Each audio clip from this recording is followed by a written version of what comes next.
This is Mr. Eugene, and today we're talking about something that will make a lot of people angry. But anger doesn't make truth less true. And the truth is this: single mothers over 35 represent the worst possible investment a man can make in the modern dating market. Not the worst romantic choice, not a difficult situation, the worst investment. And I'm going to show you the actual math that proves it. Before anyone accuses me of hating single mothers, let me be clear: this is not about hatred. This is not about condemnation. This is about cold, rational analysis of costs versus benefits.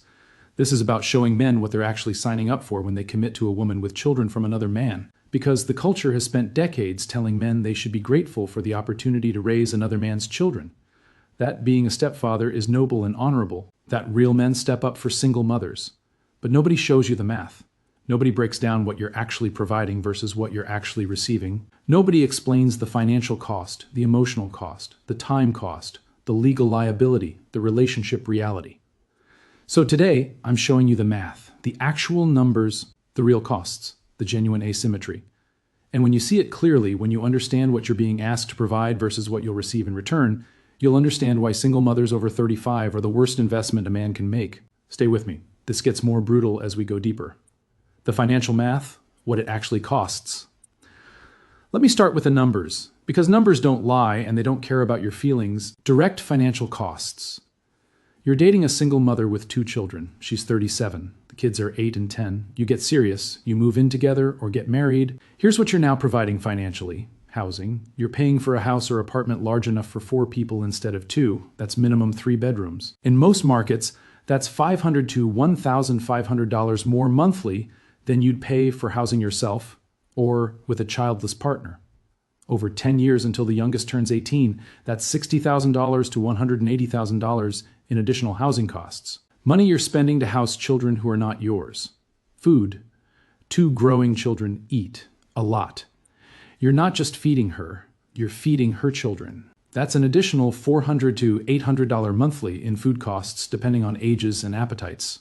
Over 10 years, that's $48,000 to $96,000 in additional food costs for children who are not yours. Utilities and household expenses. More people means higher utility bills. More water usage, more electricity, more heating and cooling, more wear and tear on everything. More cleaning supplies, more household expenses. That's an additional $200 to $400 monthly. Over 10 years, that's $24,000 to $48,000. Transportation. You need a vehicle that seats everyone. That means larger vehicle, higher purchase price, higher insurance, higher fuel costs, higher maintenance. The difference between a sedan for 2 and an SUV or minivan for 4 is significant. Purchase price difference of $10,000 to $20,000. Higher insurance of $50 to $150 monthly. Higher fuel costs of $100 to $200 monthly. Over 10 years, the vehicle costs alone add $30,000 to $60,000. Activities and entertainment. Children have activities. Sports, lessons, birthday parties to attend, school events, summer camps, entertainment. All of this costs money.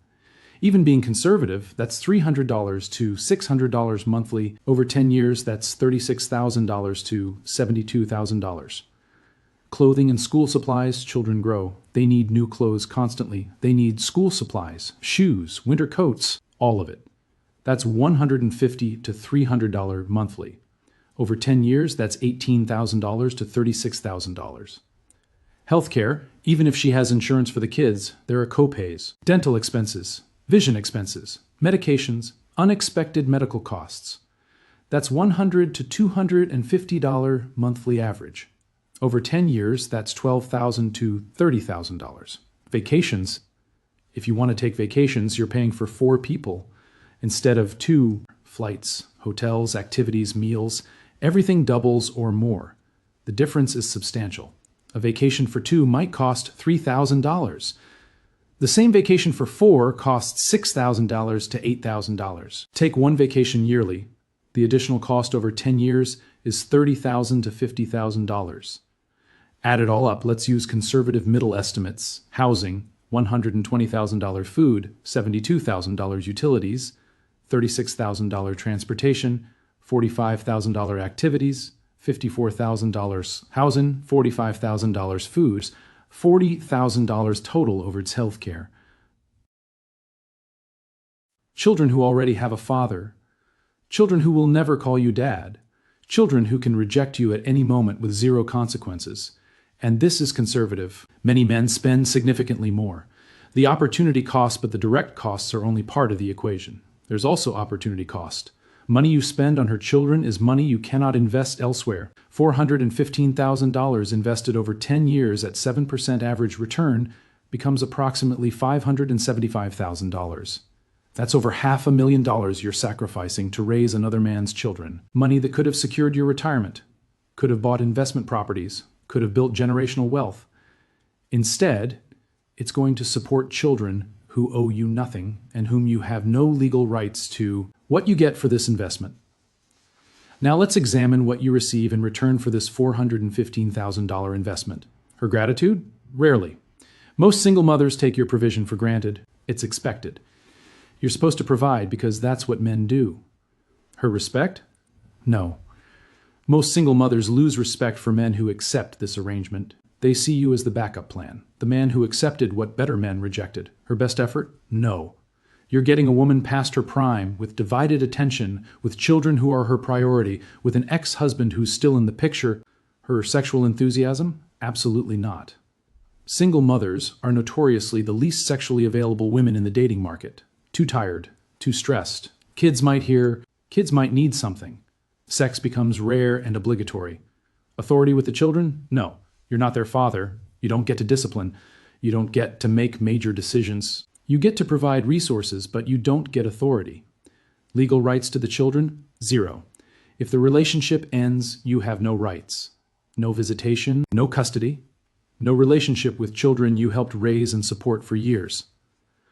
So what exactly are you getting for $415,000?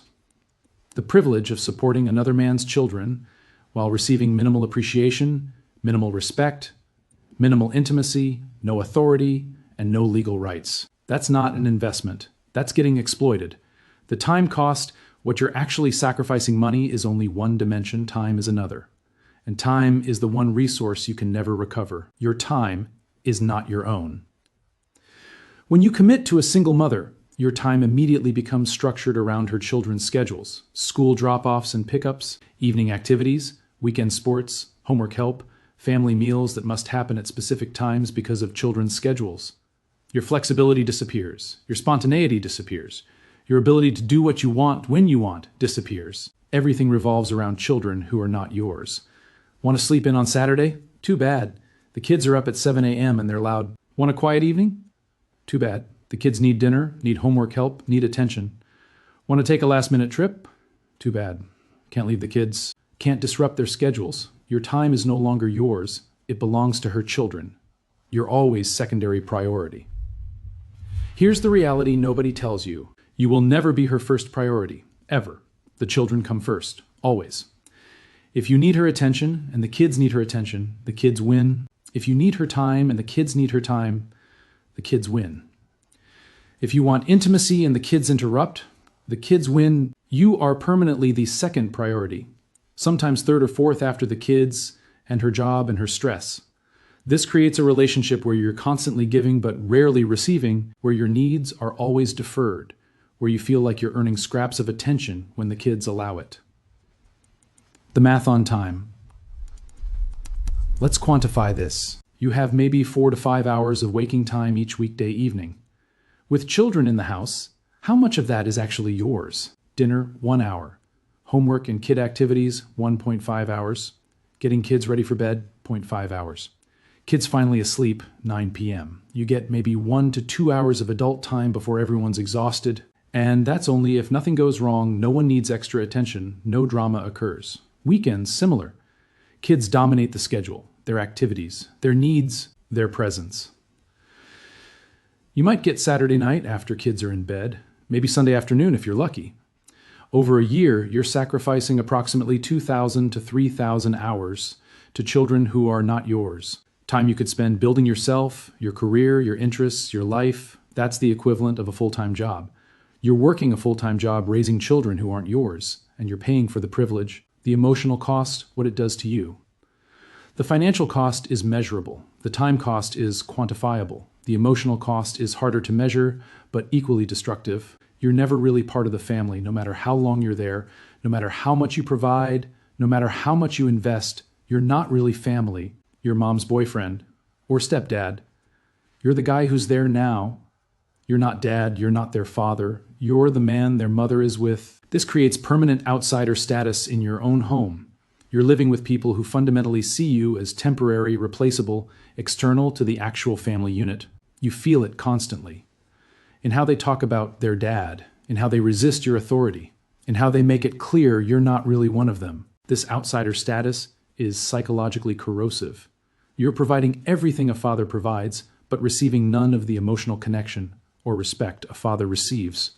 The ex-husband is always there. Single mothers come with ex-husbands or ex-boyfriends who are the fathers of their children. And those men are permanently in your life now. He calls, he texts, he comes by for pickups and drop-offs. He's invited to kids' events. He's discussed constantly. His opinions matter regarding the children. You're sharing your woman with another man. Not sexually necessarily, but emotionally, logistically, practically. He's part of your household dynamic whether you like it or not. And here's the worst part. He often gets treated better than you do. She's nicer to him because she needs to co-parent. She defers to him on child decisions. She maintains connection with him for the kids' sake. You're providing her housing, resources, stability. He's getting her cooperation and respect because he's the father of her children. You're watching another man have status and authority in your home with your woman. That's psychologically devastating over time. The children can reject you anytime you have zero security in your relationship with her children. They can reject you completely at any moment, and there's nothing you can do about it. Teenager gets mad at you? You're not my real dad. Argument with the mother and she turns kids against you? You're the bad guy now. The relationship ends. You never see the kids again. You invested years, invested resources, invested emotion, built relationships, and it can all disappear instantly because you have no legal standing and no biological connection. This creates constant emotional insecurity. You're walking on eggshells, trying not to upset the kids, trying to maintain tenuous acceptance that can be withdrawn at any moment. That emotional insecurity is exhausting. You're raising another man's legacy. Every dollar you spend on her children is building another man's legacy. His genetics, his children, his contribution to the future. You're ensuring his children are fed, housed, educated, cared for. You're helping his children succeed. You're investing in his genetic future while sacrificing your own. Because the time and resources you're investing in his children are time and resources you're not investing in your own children. If you have children with her, those children get resources shared with his children. His children come first because they were there first. Your biological children become secondary. You're literally sacrificing your own genetic legacy to support another man's. That's evolutionarily backwards, and it creates deep psychological dissonance. The sexual reality, what you're actually getting, let's talk about the bedroom, because this is where the exploitation becomes most obvious. Single mothers have dead bedrooms. This is not speculation. This is documented pattern. Single mothers are the least sexually available women in the dating pool. Why? Multiple reasons. They're exhausted from managing children. They're touched out from kids needing physical attention all day. They're stressed about logistics. They're worried kids will hear. The result, infrequent, unenthusiastic sex. Many men dating or married to single mothers report sex once monthly or less. Some report once every few months. Some report essentially sexless relationships. You're providing full financial support, full household contribution, helping with her children. In return, you're getting minimal physical intimacy. The math, you're paying $415,000 over 10 years. Having sex may be 120 times total in those 10 years, once monthly. That's $3,458 per sexual encounter. You could hire professional companionship for $500 per encounter and save $355,000. I'm not recommending that, I'm showing you the math. The math shows this is a terrible investment. You're competing for attention with children. Even when she's willing, intimacy is constantly interrupted or prevented by children. Kids are awake. Kids might need something. Kids might hear. Kids might walk in. Kids have nightmare. Kids are sick. Kids have early activity tomorrow, so she needs sleep. Your intimate life is controlled by her children's schedules and needs. You're trying to find small windows when children allow it. This creates intimacy that feels stolen, rushed, anxious, never relaxed, never fully present, always aware that interruption could happen. That's not fulfilling intimacy. That's maintenance intimacy. And it kills desire on both sides. She's not that into you. Here's the brutal reality. Most single mothers dating men are not genuinely attracted. They're strategically selecting providers. Her genuine attraction was directed at the father of her children. That man got her genuine desire, her youth, her enthusiasm, her passion. You're getting the calculated version, the strategic commitment, the this is practical relationship. So the sex was never going to be passionate. It was never going to be enthusiastic. Because genuine desire isn't driving the relationship. Need is driving it. She needs financial support. She needs help with children. She needs stability. She needs adult companionship. Sex is the price she pays for those things. Minimum price. Paid reluctantly. And you feel this. You feel that she's not really into you, that the sex is obligatory, that she's doing you a favor rather than expressing desire. That feeling kills everything over time. The legal liability, what you're actually risking. Now let's talk about legal risk, because committing to a single mother creates legal exposure most men don't understand. No rights, full liability. If you marry a single mother, in many jurisdictions you take on financial responsibility for her children. Child support calculations can include step-parent income. Your assets can be considered in custody determinations. But you get no corresponding rights. You're not their legal parent unless you adopt. You have no custody rights, no visitation rights, no decision-making rights. If the relationship ends, you lose access to children you helped raise. But in some jurisdictions, you can still be held financially responsible. You have all the liability and none of the rights. That's legally insane. Her ex can sue you in some jurisdictions.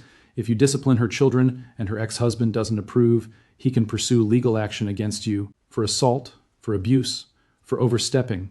You're trying to maintain household order. Her ex can claim you're mistreating his children, and the legal system often sides with biological parents over step-parents. You can be legally attacked for trying to be a parent figure, while being expected to financially support as a parent figure. Divorce destroys you worse. If you marry a single mother in divorce, you're destroyed worse than normal divorce. You've been supporting her children. The lifestyle she's accustomed to includes that support. In many jurisdictions, alimony calculations consider the lifestyle maintained during marriage. That includes the expenses of her children. So you can end up paying alimony based on a lifestyle that included supporting children who aren't yours. You're paying for her to maintain ability to support her children after you leave. You supported them during the marriage. Now you're supporting them after the marriage through alimony. And you have zero rights to them. The comparison, her ex vs you, let me show you the asymmetry between what her ex-husband gets and what you get. Because this comparison makes the exploitation crystal clear. What her ex gets free babysitting, you're watching his children when they're with their mother. He gets every other weekend, and maybe one evening weekly, you get them full time. He's getting 70% of his childcare responsibility handled by you for free. Financial subsidy, you're supporting his children financially through supporting her household. His child support obligation might be $1,200 monthly. But the actual cost of raising his children is $30,500 monthly. You're covering the difference. You're subsidizing his obligation. Freedom, he gets to live his life freely. He has his own place, his own schedule, his own money, his own romantic options. He gets dad time every other weekend where he's the fun parent. Then he returns the kids to you and their mother. You get full-time responsibility with zero freedom. Status with his children, he's dad. Always. Forever. No matter what. You can be there for 10 years and you're still mom's husband. He owns the status regardless of effort. What you get full-time responsibility, you're there every day. Dealing with homework, dealing with attitudes, dealing with illnesses, dealing with logistics. The daily grind of parenting. None of the fun, all of the work. Financial burden, you're paying the majority of costs. Housing them, feeding them, clothing them, supporting them. While he pays minimal child support and keeps most of his income, no authority, you can't really discipline, can't make major decisions. The children know this, they use it against you. You're funding everything but controlling nothing. No recognition, nobody thanks you. The children don't appreciate you. Their mother expects it. Society expects it. You're supposed to be grateful for the opportunity to raise another man's children. The scorecard, her ex, minimal cost, minimal time, maximum freedom, permanent status, genetic legacy secured. You, maximum cost, maximum time, zero freedom, temporary status, sacrificing your own legacy. He wins everything. You lose everything. And you're supposed to be grateful for the opportunity. Real examples.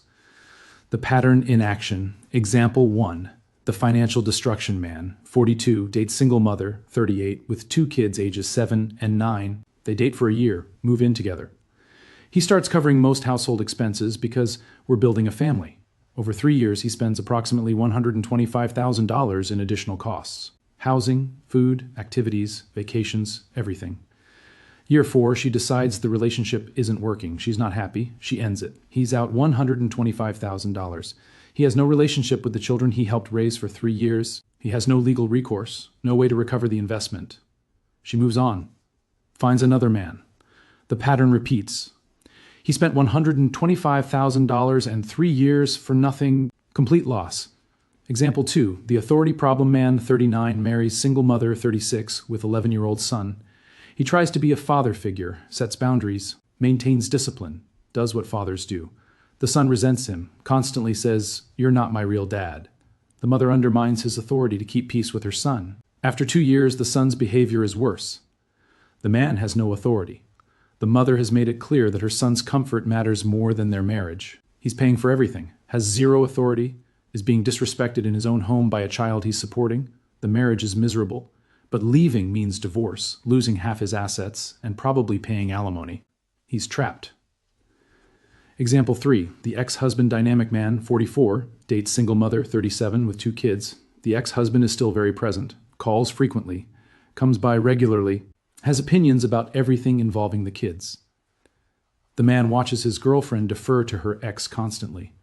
Be nicer to the ex than to him. Maintain connection with the ex for the kids. He's paying for her housing. The ex-husband is getting more respect and better treatment because he's the father of her children, and that status overrides everything. The man feels like a third wheel in his own relationship, funding a household where another man has more status and authority than he does. After a year, he leaves.